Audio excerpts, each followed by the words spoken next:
BCom तृतीय वर्ष के विद्यार्थियों की अंतर्राष्ट्रीय विपणन की क्लास में स्वागत है।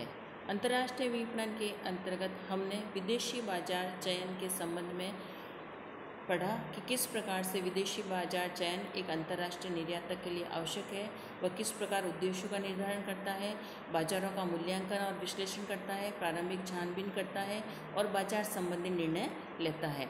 अंतर्राष्ट्रीय विपणन के अंतर्गत एक निर्यातक द्वारा सामान्य बाजार विश्लेषण किया जाता है और विशिष्ट बाजार विश्लेषण किया जाता है। अब हम नेक्स्ट जो पढ़ेंगे वह है हमारे अंतर्राष्ट्रीय विपणन के अंतर्गत भूमंडल बाजार विभक्तिकरण किसे कहते हैं।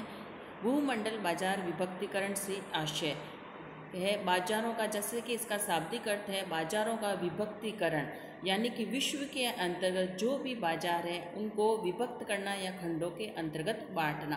किस लिए बांटना कि एक निर्यातक द्वारा उन बाजारों का चयन करना जहां पर वह अपने उत्पाद को बेचना चाहता है या किन बाजारों में वह अपने उत्पाद को बेचे। तो इस प्रकार किसी वस्तु या सेवा के संपूर्ण बाजार में से अनेक उप बाजार या खंडों में इस प्रकार विभाजित करना बाजारों को कि प्रत्येक उप बाजार या खंड में सभी महत्वपूर्ण पहलुओं में सजातीयता हो। इसका उद्देश्य है कि जो एक ऐसे बाजारों को उन ग्राहकों के आधार पर या जनसंख्या के आधार पर या आयु के आधार पर या उपभोक्ता की उपभोग की शक्ति के आधार पर बाजारों को विभिन्न खंडों में बांटना।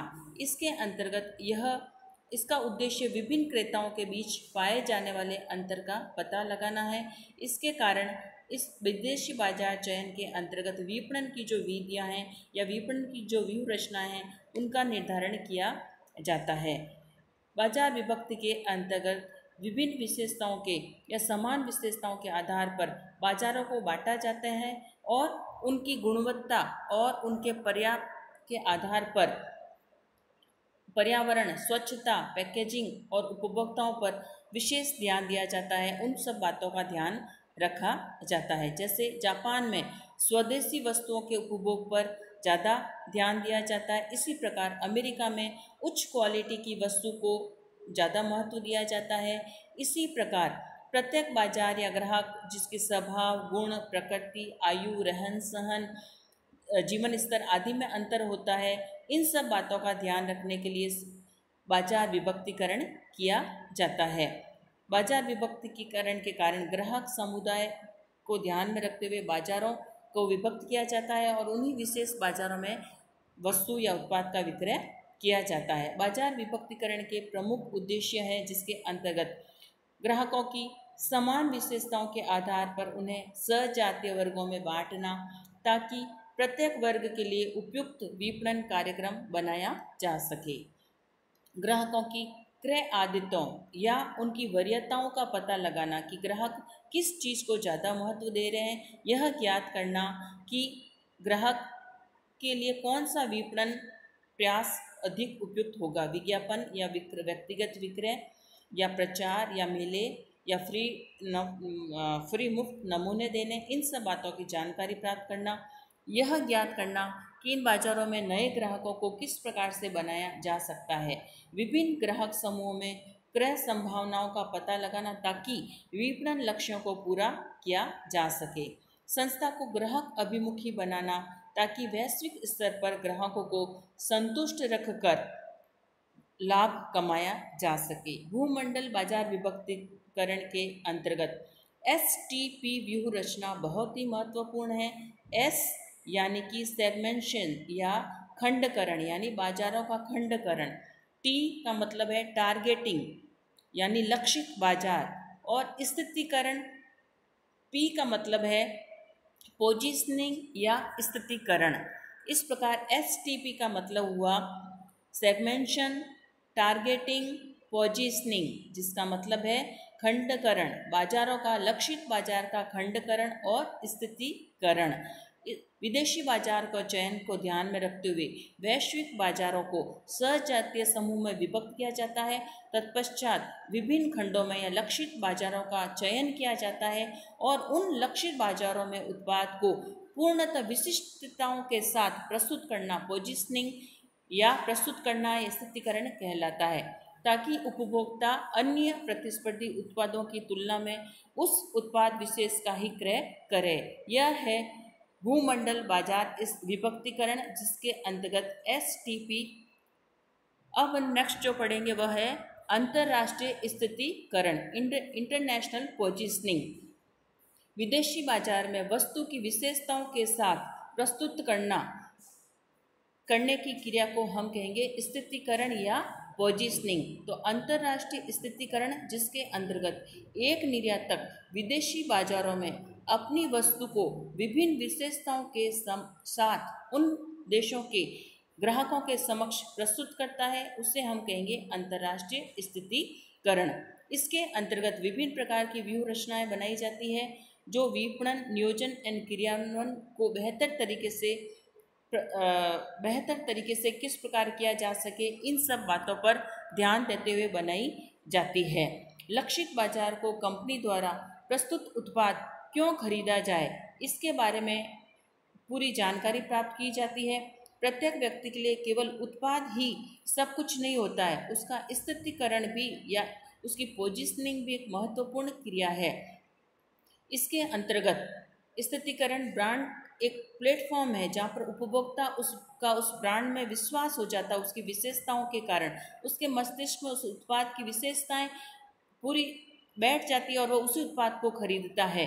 तो इस प्रकार से अंतर्राष्ट्रीय स्थितीकरण व्यूह रचना के अंतर्गत जो चरण है वो है संभावित प्रतिस्पर्धी लाभों की पहचान करना एक निर्यातक द्वारा, जैसे कि उत्पाद भिन्नता, सेवा भिन्नता, छवि, ब्रांड की भिन्नता, इनके बारे में जानकारियाँ प्राप्त करना, ताकि उस राष्ट्र के जो ग्राहक है वो हमारी वस्तु या हमारे उत्पाद को क्रय करे।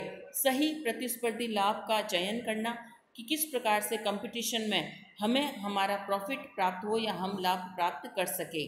माध्यम नियोजन करना, किन माध्यमों के द्वारा वस्तु का विक्रय किया जाएगा, थोक व्यापार के द्वारा, फुटकर व्यापार द्वारा, विक्रयकर्ताओं के द्वारा या विक्रय संगठन द्वारा।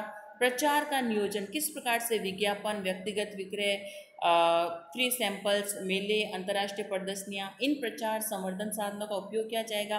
किस समय पर, कहाँ और कैसे हमारे उत्पाद को प्रस्तुत किया जाएगा, इन सब की जानकारी प्राप्त करके एक जो निर्यातक है वह अंतर्राष्ट्रीय स्थितीकरण में अपने उत्पाद को विभिन्न विशेषताओं के साथ अंतर्राष्ट्रीय बाजार में प्रस्तुत करता है।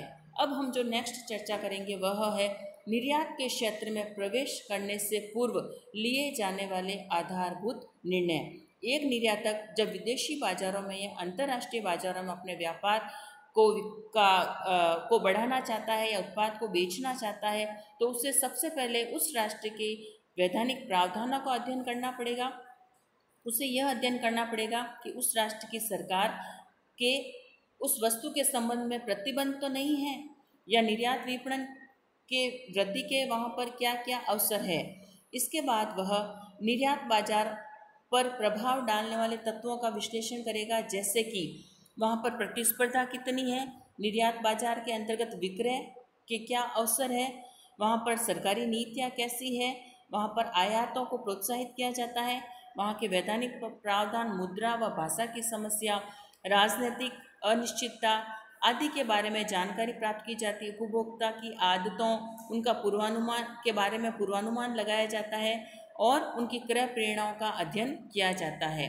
फिर है नेक्स्ट निर्यात बाजार में प्रवेश का निर्णय, decision of entering in export market. इन सब घटकों का मूल्यांकन कर एक निर्यातक यह निर्णय लेता है कि एक व्यावसायिक फर्म किस प्रकार से निर्यात बाजारों में प्रवेश करे, जिसको उसको दीर्घकालीन लाभों का सामना प्राप्त हो। वह अपनी वित्तीय क्षमता का आकलन कर विदेशी बाजारों के संबंध में अपने निर्णय लेती है।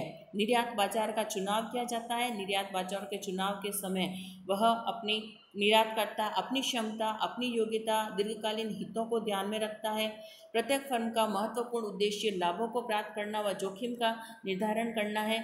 इसके अंतर्गत कंपनी द्वारा विनियोगों पर प्रतियोग या लाभ प्राप्त हो, बिक्री का अनुभव लगाया जाता है। दीर्घकालीन मांग के बारे में जानकारी प्राप्त की जाती है। भावी मांग, उत्पादों का आंकलन किया जाता है। उत्पाद जीवन चक्र के बारे में आकलन किया जाता है। बाजारों की स्थिति के बारे में आकलन किया जाता है।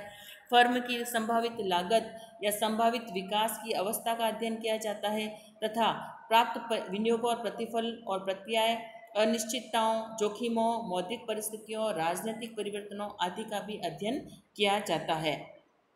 फिर निर्यात बाजारों के लिए वस्तु नियोजन या उत्पाद नियोजन किया जाता है। इसमें वस्तु या उत्पाद विशिष्ट विशेषताओं के साथ उत्पाद का रंग, डिजाइन, पैकिंग, किस्म, वस्तु मिश्रण आदि का ध्यान रखा जाता है। विद्यमान उत्पाद को ही सीधा बाजारों में बेचने के लिए प्रस्तुत किया जाता है या उसमें कुछ परिवर्तन भी किए जाते हैं। विज्ञापन संदेश में भी परिवर्तन किए जाते हैं। वस्तु में परिवर्तन किए जाते हैं। वस्तु को जैसे रेडियो, टेलीविज़न, तैयार कपड़े आदि ऐसी वस्तुएं हैं जिनके अंतर्गत वहाँ के उपभोक्ताओं को ध्यान में रखते हुए उनमें कुछ परिवर्तन किए जाते हैं। आवश्यक होने पर वस्तु व विपणन संदेश या विज्ञापन माध्यम दोनों में ही परिवर्तन किया जाता है या नए वस्तु का निर्माण या नए उत्पाद का भी निर्णय लिया जाता है। उसके बाद व्यापार की विधि का चयन, किस प्रकार से व्यापार किया जाए, प्रत्यक्ष निर्यात किया जाए या अप्रत्यक्ष निर्यात किया जाए। उसके पश्चात संवर्धन संबंधी नीतियों का निर्णय लिया जाता है। किस प्रकार से हमारे उत्पाद को विदेशी बाजारों में बेचने के लिए विज्ञापन, व्यक्तिगत विक्रय एवं विक्रय संवर्धन के तरीकों का निर्णय लिया जाए। प्रति इकाई मूल्य ऊंचे हो जिससे ग्राहकों की संख्या सीमित हो, उनमें व्यक्तिगत विक्रय का तरीका प्रभावी होता है, लेकिन विस्तृत भौगोलिक क्षेत्र में विज्ञापन या रेडियो या इनके माध्यम से विज्ञापन करना लाभप्रद रहता है। इस प्रकार से इनके बारे में जानकारी प्राप्त करके कीमत निर्धारण का डिसीजन या निर्णय लिया जाता है। इसके अंतर्गत वस्तुओं के मूल्यों का निर्धारण किया, ये महत्वपूर्ण प्रक्रिया है जिसके अंतर्गत लाभों को ध्यान में रखते हुए कीमत का निर्धारण किया जाता है। उदार नीतियों का निर्धारण किया जाता है।